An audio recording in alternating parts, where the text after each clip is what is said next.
Assalamualaikum warahmatullahi wabarakatuh. Yang kami hormati Pak Norma selaku dosen pengampu mata kuliah perencanaan sosial serta teman-teman sekalian.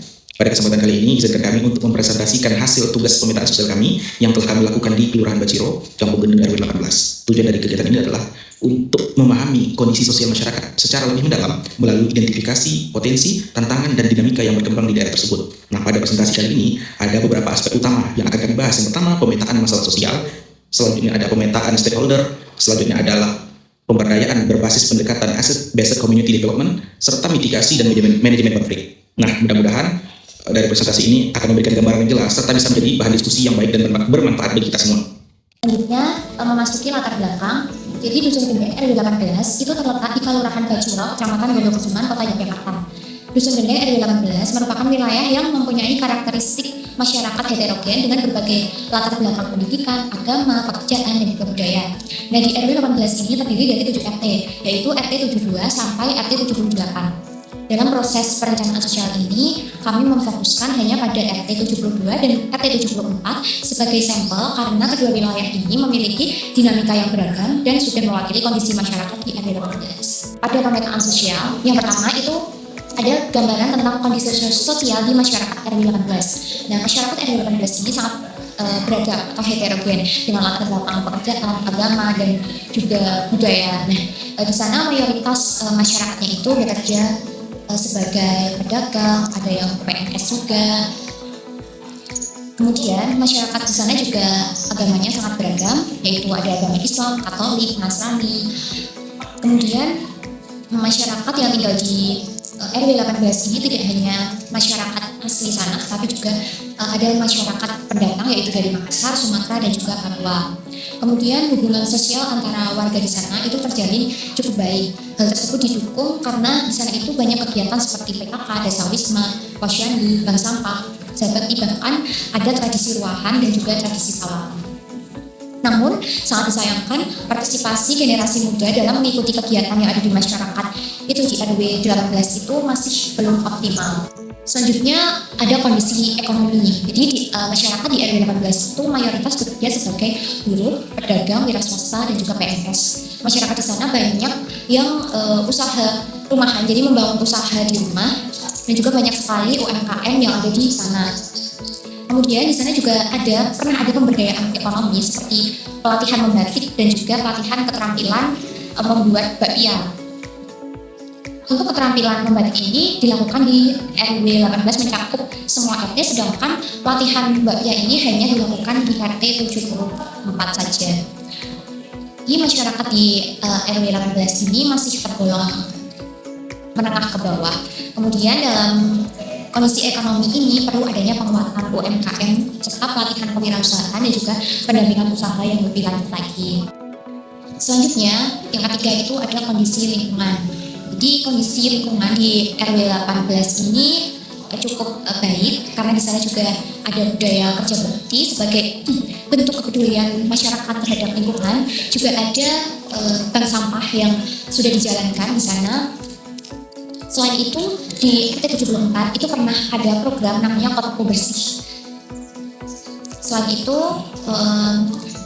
ada kita temui masalah-masalah terkait dengan lingkungan itu berada di RT 74. Jadi di RT 74 itu terdapat masalah sanitasi. Dan juga ada kebun yang itu tidak terawat di RT 74 itu. Padahal itu sangat-sangat berpotensi kalau misalnya kebun itu dijadikan peluang misalnya untuk tanaman yang menghasilkan pendapatan secara ekonomi seperti itu. Kemudian di sana itu juga dekat dengan sungai, di mana sungainya ini sangat dangkal dan menimbulkan permasalahan terkait dengan sampah dan juga akses perjalanan. Jadi menurut informan kemarin itu mereka mengharapkan bahwa sungai ini itu ditutup oleh pemerintah, tetapi sampai sekarang itu tidak ada penanganan lebih lanjut terkait dengan sungai ini.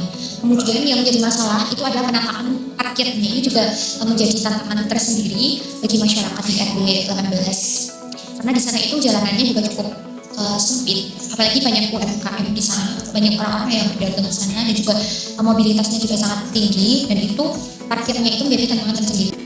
Yang keempat itu kondisi pendidikan masyarakat di RW 18 itu mayoritas generasi mudanya sudah menempuh pendidikan SMA hingga perguruan tinggi, di mana tingkat pendidikan masyarakat itu sudah cukup baik.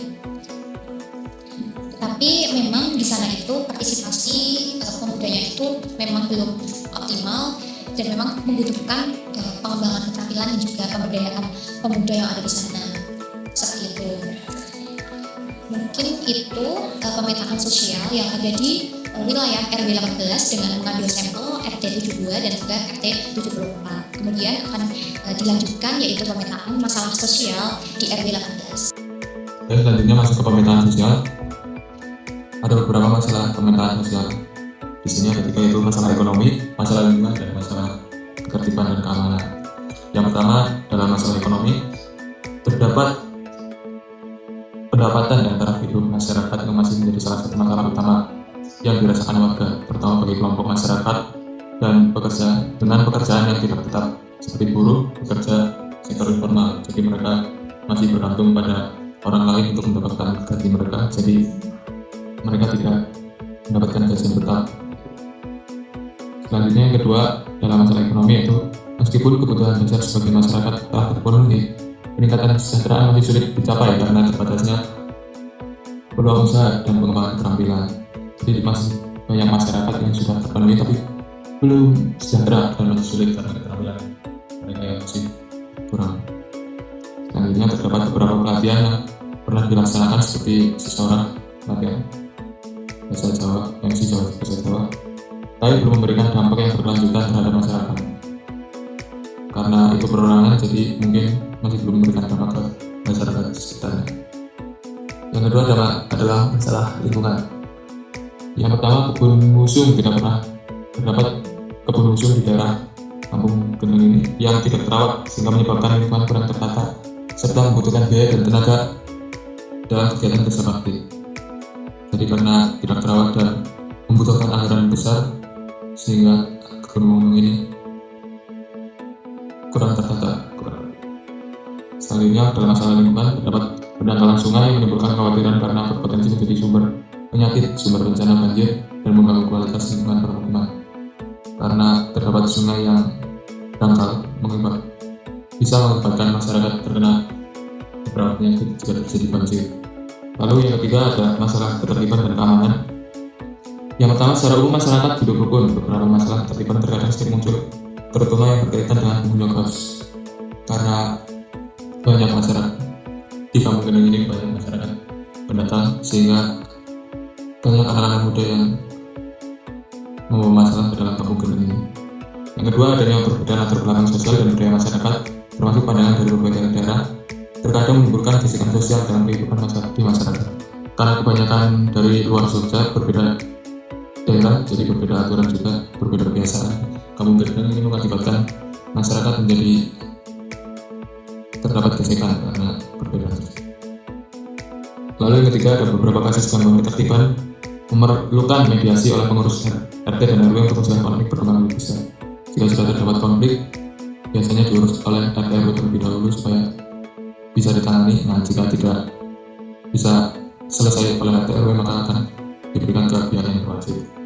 Lalu ada upaya untuk penanganan yang sudah dilakukan dalam Kampung Gendeng ini. Yang pertama ada pelaksanaan kerja bakti rutin dan pengelolaan bank sampah untuk menjaga kebersihan lingkungan. Jadi dalam di RW 18 ini sudah ada rutin kerja bakti dan pengelolaan bank sampah supaya lingkungan terjaga bersih. Yang kedua ada penyelesaian konflik yang melalui mediasi ketua RT dan RW serta tokoh masyarakat. Seperti yang tadi saya bilang, karena terdapat banyak masalah dengan tidak banyak, kebanyakan masalah dari penghuni kos, jadi bisa mungkin diselesaikan oleh RT dan RW hingga supaya tidak membesar konflik tersebut. Yang ketiga ada penerapan jam malam dan aturan lingkungan untuk menjaga keamanan dan ketertiban warga. Karena kebanyakan warga pendatang dan penghuni kos, warga masyarakat sekitar atau penghuni kos diberikan aturan jam malam untuk menjaga ketertiban. Lalu yang keempat ada pelaksanaan pelatihan seseorang untuk menambah keterampilan masyarakat. Seperti yang saya bilang tadi, yang pertama sudah ada pelatihan seseorang atau MC Jawa untuk meningkatkan keterampilan masyarakat di sini. Dan yang terakhir ada program Kotaku Bersih dan keluarga masyarakat Jogja Sehat Sampah, olah sampah.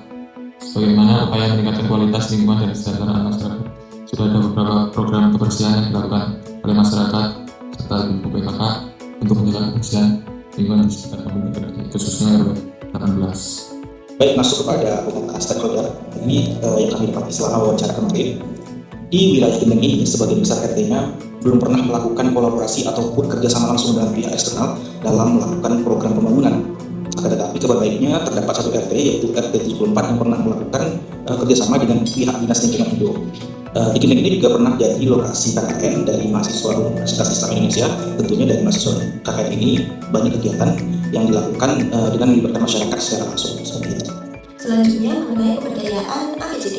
Nah, kami menemukan beberapa potensi yang dimiliki masyarakat yang dapat menjadi modal dalam pemberdayaan. Yang pertama mengenai aset manusia. Nah, dari sisi aspek manusia ini, masyarakat sebenarnya sudah memiliki berbagai keterampilan. Salah satunya yaitu keterampilan membatik yang pernah dikembangkan oleh warga. Selain itu, juga diadakan pelatihan membatik serta pelatihan MC bahasa Jawa atau sesorah. Hal ini itu menunjukkan bahwa masyarakat memiliki potensi dan kemampuan yang dapat dikembangkan menjadi peluang usaha apabila mendapatkan pendampingan yang berkelanjutan.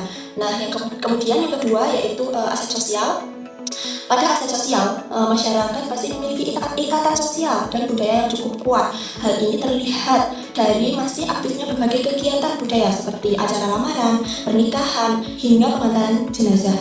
Terus warga juga cukup antusias mengikuti pelatihan yang diselenggarakan oleh warga di RW 18 ini. Kemudian selain itu terdapat kerjasama dengan pihak luar dari pendukung kegiatan pemberdayaan masyarakat. Yang ketiga, aspek ekonomi. Dari aspek ekonomi terdapat berbagai UMKM dan usaha rumahan yang dijalankan oleh masyarakat. Dan salah satunya ketua RW-nya sendiri itu memiliki usaha UMKM berupa catering gitu. Terus kemudian terdapat kerajinan batik juga menjadi salah satu potensi ekonomi lokal yang pernah dikembangkan. Dengan adanya keterampilan dan budaya yang dimiliki oleh masyarakat, peluang untuk pengembangan usaha berbasis ekonomi kreatif masih cukup terbuka. Kemudian potensi dan tantangan. Nah, di balik potensi tersebut masih terdapat beberapa tantangan, bahwa masyarakat itu memiliki minat yang cukup tinggi terhadap pelatihan keterampilan dan peluang pengembangan UMKM maupun usaha batik yang masih terbuka. Akan tetapi kegiatan membatik saat ini itu belum berlanjut secara konsisten karena masih ada beberapa masalah yang terjadi gitu, serta tempatnya yang belum memadai.